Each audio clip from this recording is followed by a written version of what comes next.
صاف ظاہر ہے. ویل للعرب من شر قد اقترب، عربوں کے لیے ہلاکت ہے. حدیث میں آتا ہے کہ ایک شخص کے 100 بیٹے ہوں گے تو 99 مر جائیں گے، ایک بچے گا. سب سے بڑے مجرم وہ ہیں. ان کی مادری زبان میں اللہ کا کلام، اور انہوں نے اللہ کے کلام کے پیچھے اپنے آپ کو نہیں لگایا، اسے اپنا امام نہیں بنایا. کہتے ہیں وَاجْعَلْهُ لَنَا إِمَامًا وَنُورًا وَهُدًى، اسے ہمارا امام بنا دے. تم بناؤ گے تو بنے گا نا امام. بنانے کو تیاری تھی، دعائیں مانگ رہے ہیں بڑی لمبی لمبی، ایک ایک گھنٹے کی دعا جو ہے حرمین کے اندر مانگی جا رہی ہے تراویح کے بعد اور ختم قرآن کے بعد. یہ دعائیں تمہارے منہ پر دے ماری جاتی. ہو کون تم؟ لستم علی شیء حتی تقیموا التوراۃ والانجیل وما انزل الیکم من ربکم. اے نبی کہہ دیے اہل کتاب سے تمہاری کوئی حیثیت ہماری نگاہ میں نہیں ہے جب تک کہ تورات اور انجیل کو قائم نہیں کرتے. یہی بات اپنے بارے میں سمجھیے. یا اہل القرآن لستم علی شیء حتی تقیموا القرآن، جب تک قرآن کے نظام کو قائم نہیں کرتے تمہارا منہ نہیں ہے کہ ہم سے دعا کرو، دفع ہو جاؤ. تم پڑھو قنوت نازلہ، کوئی اثر نہیں ہوگا. ڈھاکہ فال ہو گیا، روتے رہے چیخ چیخ کر پکارتے رہے، حرمین میں پکارتے رہے. سنا اللہ نے. ابھی مرا ہے وہ جگجیت سنگھ اروڑا، جس کے سامنے یوت الجزیۃ عن ید وہم صاغرون، آپ کے جرنیل ٹائیگر نے اپنا جو ہے ریوالور پیش کیا تھا. جگجیت سنگھ اروڑا یہی کا تھا، گجرانوالے کا. بہرحال ابھی ایک امید ہے جب تک بھی اللہ تعالی مہلت دے دے. لیکن اس کا راستہ کیا ہے؟ پہلے تو میں امید افزا باتیں آپ کو بتا دوں. احادیث صحیحہ میں اس کی خبر دی گئی ہے کہ قیامت سے قبل پوری دنیا میں اسلام کا نظام قائم ہوگا. اور یہ اتنی پختہ حدیثیں ہیں کہ جو شخص ان کو پڑھ کر بھی شک کرے اس بات میں سمجھتا ہوں اس کا ایمان حضور پر نہیں ہے صلی اللہ علیہ وسلم. میں پڑھ نہیں سکتا، وقت نہیں ہے اتنا. لیکن ہم نے نوید خلافت کے نام سے 4 ورقہ بہت لاکھوں کی تعداد میں شائع کیا ہے. غلطی ہوئی ہے، آج بھی مجھے لے آنا چاہیے تھا 200-400 آپ کو تقسیم کرنے کے لیے. دوسرے اشارے ہیں. یہ پہلی بات تو ایسی ہے 100% کہ جس میں شک نہیں. مجھے جتنا مجھے یقین ہے کہ مجھے موت آئے گی، اور جتنا مجھے یقین ہے کل صبح سورج طلوع ہوگا، اتنا ہی یقین ہے کہ پوری دنیا پر اللہ کے دین کا غلبہ ہوگا. اس وقت یہودی اور عیسائی اسلام کو مٹانے پر تل گئے. عیسائی یہودیوں کے اعلی کار ہیں، اصل جو یوز کر رہے ہیں انہیں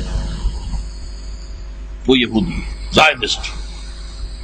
اور یہودیوں کا اصل اعلی کار ویسٹ، white Anglo Saxon Protestants,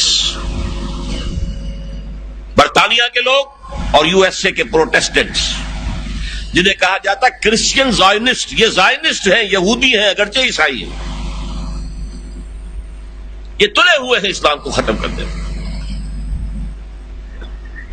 Iqbal نے کہا ہے دنیا کو ہے پھر مار کا روح و بدن پیش، تہذیب نے پھر اپنے درندوں کو ابھارا، اللہ کو پامر دیے مومن پہ بھروسہ، ابلیس کو یورپ کی مشینوں کا سہارا. وہ مقابلہ آنے والا ہے اور اس میں آخری غلبہ اسلام کو ہوگا. اس کے لیے پہلے کسی عرب سے مشرقی علاقے کے اندر نظام خلافت قائم ہوگا. حضور کی یہ حدیث بھی ہے کہ مجھے ہندوستان کی طرف سے ٹھنڈی ہوا آ رہی ہے. اقبال نے کہا میرے عرب کو آئی ٹھنڈی ہوا جہاں سے، میرا وطن وہی ہے، میرا وطن وہی ہے. اور حدیث میں آیا ہے یخرج الناس من المشرق یؤطئون للمہدی یعنی سلطان. کسی مشرقی ملک میں اسلام کا نظام قائم ہوگا اور وہاں سے فوجیں آئیں گی جو عرب میں حضرت مہدی کی حکومت قائم کریں گے. حضرت مہدی کا ظہور تو وہی ہوگا عرب میں، لیکن عرب کھوکھلے ہو چکے، عیاشیوں کی وجہ سے ختم ہو چکے، ان میں دم نہیں ہے. فوجیں جائیں گی کسی مشرقی. اب مشرق میں کون ہے؟ ایران ہے. وہ خلافت کا قائل ہی نہیں, وہ تو امامت کے قائل ہیں. پھر افغانستان ہے, پھر پاکستان ہے. یہ ہے وہ خطے کہ جہاں سے انشاءاللہ خلافت کا نظام دوبارہ ابھرے گا اور یہیں سے پھر پھیلے گا. یہ چاہتے ہیں کہ اللہ کے نور کو اپنے منہ کی پھونکوں سے بجھا دیں. بش تلا ہوا ہے, اسرائیل تلا ہوا ہے, یورپ تلا ہوا ہے. اسلام کو ہم ختم کریں گے. اسلام کو مذہب کی حیثیت سے ختم نہیں کرنا چاہتے. رہو, نماز پڑھو, روزہ رکھو, ہمیں کوئی اعتراض نہیں. لیکن اسلام کا سیاسی نظام, اسلام کا معاشی نظام, اسلام کا سماجی نظام, nothing doing. There can be no compromise. ہمیں ختم کر کے رہے. الیکشن کے ذریعے سے نہیں ہوگی. حضور الیکشن کے ذریعے سے حکومت نہیں بنا سکتے تھے, بلکہ آیت اللہ خمینی الیکشن کے ذریعے سے قیامت تک ایران کے اندر وہ حکومت نہیں بنا سکتا تھا. وہ انقلاب ہوتا ہے, جانے دینی پڑتی ہے, اس کے بغیر نہیں.